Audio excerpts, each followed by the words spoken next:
Sud Radio, le grand matin week-end, 6h-10h, Laurence Perrault. Et nous allons tout de suite parler de ces bouchons que vous allez peut-être vivre si vous êtes actuellement sur la route. Grand chassé-croisé. Nous sommes le 1er août. Vous allez partir en vacances. Je vous les souhaite reposantes et agréables. Et vous êtes en train de revenir. Bref, c'est le week-end du chassé-croisé entre juilletistes et haussiens. Pourquoi des bouchons fantômes? C'est quoi ces bouchons fantômes? On va en parler avec Sébastien Gomez, qui est directeur du développement d'Alice.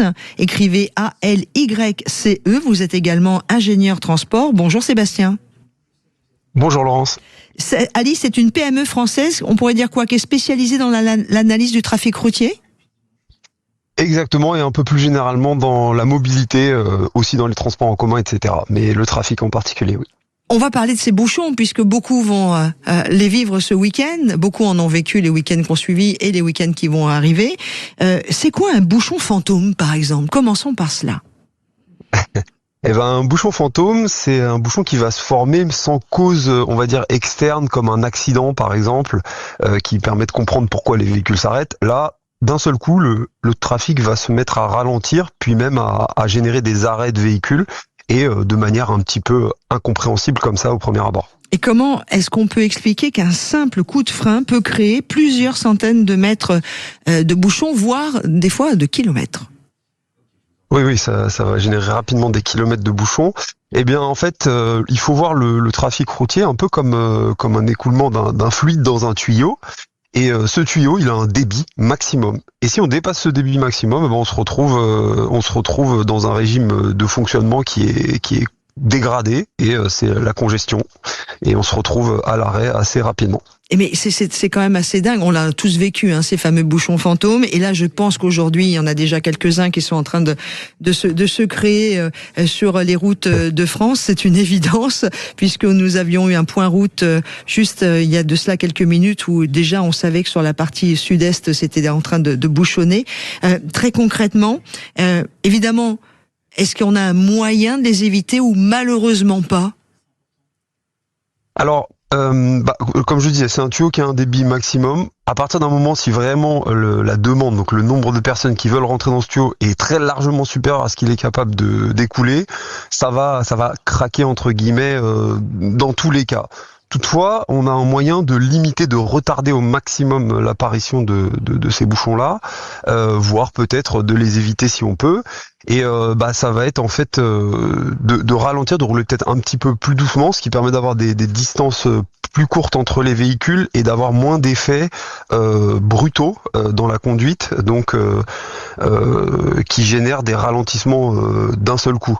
Le bouchon fantôme, en fait, il va commencer avec un événement, un changement de voie ou un freinage un peu brusque qui va lancer un effet d'accordéon derrière lui. Et il va se propager au fur et à mesure de véhicule en véhicule, et puis ça lance cette congestion là qui met ensuite du temps à se résorber.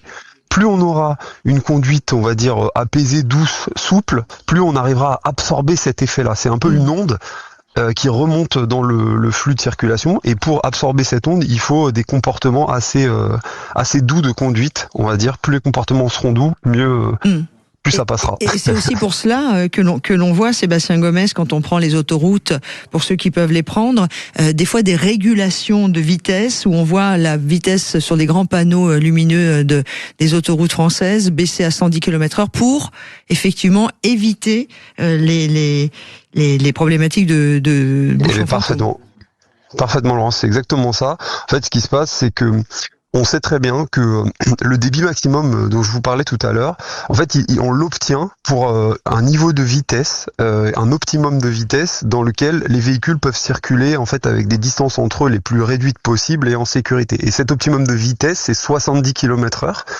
dans la théorie du trafic.